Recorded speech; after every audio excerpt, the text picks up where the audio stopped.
మంత్రి ఆయన పార్టీ అరాచకాలకి అండగా ఉంటా ఉంది. వాళ్ళ టైంలో పోలీసులన్నిటి కూడా అక్రమాలకి అరాచకాలకి వాడి తెలుగుదేశం మీద తప్పుడు కేసులు పెట్టేదానికి వాడుకున్నారు. మా ప్రభుత్వం వచ్చిన తర్వాత పోలీసులు శాంతి భద్రతలు కాపాడుతూ మహిళల ఆత్మస్థైర్యాన్ని ఆత్మగౌరవాన్ని కాపాడుకుంటూ ప్రజలకి అండగా ఉంటుంటే ఈ రోజున మాజీ ముఖ్యమంత్రి తెనాలి వెళ్తున్నాడు. ఎవరి కోసం అంటే గంజాయి దాగి పోలీసుల మీద దాడి చేసిన దుర్మార్గం కోసం వెళ్తూ ఉన్నాడు. అదేవిధంగా మా కాన్స్టిట్యున్సీ కొండేపు నియోజకవర్గంలో షెడ్యూల్డ్ కులాలకు చెందినటువంటి ఎస్ఐ మీద వైకాపాకి చెందినటువంటి రౌడీ షీటర్ వాళ్ళ ఇంటిలో వాళ్ళు అడ్డొచ్చారు.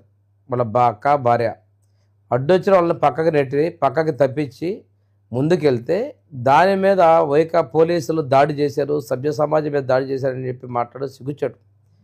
ఆ మా కొండలరావు అనేటువంటి వ్యక్తి ఒక రౌడీ షీటర్. సీసీ కెమెరాల్లో ఆ మధ్య జరిగిన దొంగ